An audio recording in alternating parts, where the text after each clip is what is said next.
Hello guys, welcome back to another vlog. It has been a while, but hi, thank you for coming back to watch yet again. I really appreciate it, genuinely. I just thought that this would be a good moment to show you a few clips of kind of figuring out what to do with this apartment, like designing, I want to say designing it, but I'm not much of a designer. So just like choosing some bits and bobs. It's been a huge trial and error trying to get the style that I want because I'm not a professional, but I really just try to pick out pieces that I like and I think would go together. Whilst I was checking out my SD card to see what kind of vlog I want to make next, I realized I had a lot of pre-filmed clips from before Christmas even of stuff that I was doing around my apartment and I never showed you guys. So I figured why not just show you those clips anyway for those who are interested. Without further ado, let's just get into that part of the video of life. I don't know what I'm saying. Let's just watch.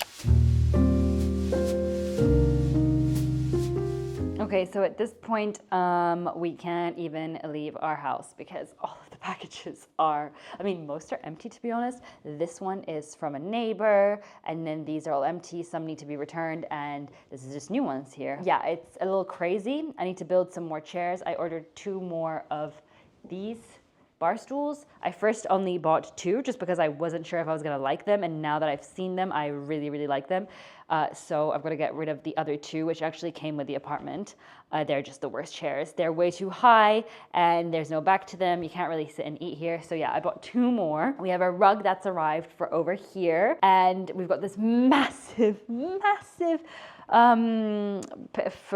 paint. It's not a painting. What is it? What is it when it's not a painting? It's not a poster either. A print. Yeah, so we've got to hang that up here. Get rid of this one. We've just got a lot to do, to be honest. And I'm just trying to figure out when I have time to do it all. We also are waiting for Christian's brother to come and put some curtains up. I bought curtains and curtain rods for the living room and for the bedroom. So we've still got a lot to do, but I would love to sort it all out before I go off to Bulgaria for Christmas. So that gives me literally a week and a half. So yeah, I've got a crack on, but the tree's looking good and that's all that matters. Okay, so I thought we could do a little unboxing of the new rug that I've ordered for here. So basically the original rug was just completely different to what was shown on the website. So I actually wanted to go for this kind of like vintage dirty look just because that sounds so weird, but just because I felt like it looked good with the vibe, but also the dirt wouldn't show on it so easily, like, you know, when it's been walked over many times. And I'm very hesitant when it comes to white or cream rugs because of this reason, but we decided in the end to go for a cream rug. We are going to return the other one because it came and the color was completely different. It was supposed to be this like deep vintage red, and it came as like a glittery orange. It was super, super weird. Okay, let's see what this one is all about, you guys. Obviously, I'll return it if I hate it, but I have a feeling it's gonna be better. It's very light, and I expected it to be heavier. It's supposed to be like an indoor and an outdoor rug. Okay, interesting, interesting. Oh, I feel like it's really nice. I feel like Ocha's gonna absolutely love it for his nails. That is some Ocho material right there. I feel like I need to lay it out and then show it to you guys once it's laid out because I don't think you're gonna see much this way. So for reference, you guys, this is what the rug looked like, the first one that I got. I feel like even on this camera right now, it doesn't look how it looks in real life. Like this is just super orange, like fluorescent orange.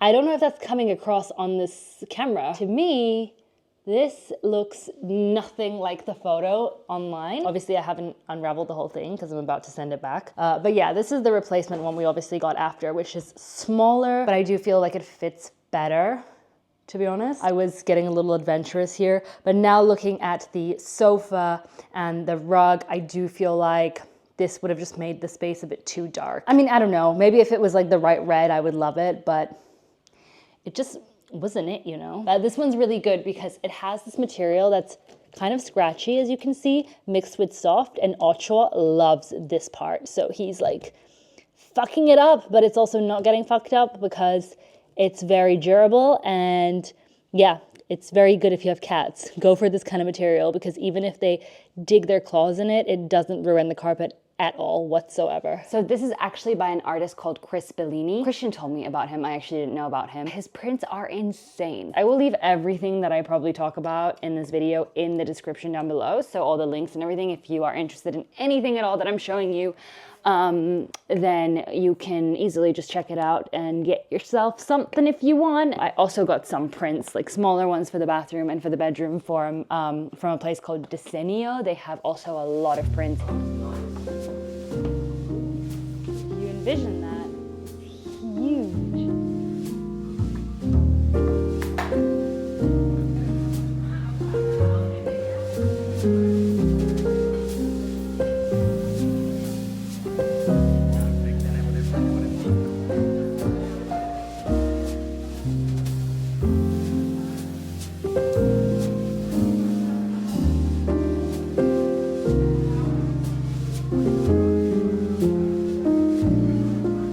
I thought I'd tell you a little story that happened literally a few minutes ago about language barriers whilst I finish my makeup for the day.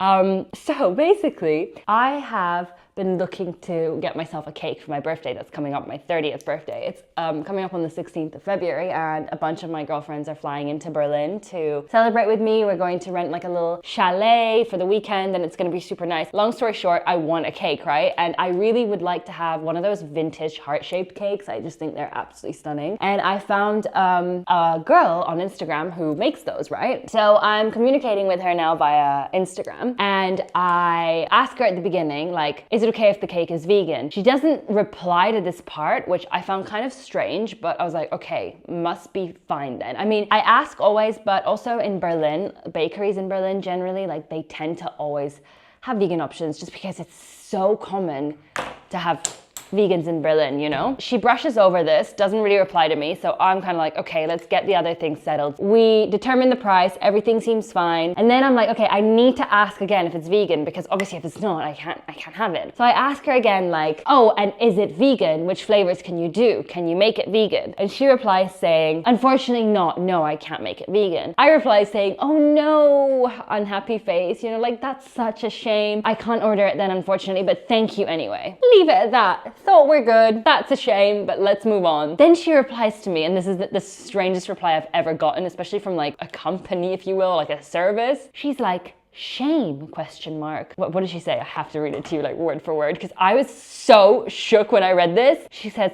shame, not everyone has a vegan lifestyle and not every baker offers vegan options. It's up to each individual. No need to be a pushy vegan. Have a nice day too. And I was like, sorry?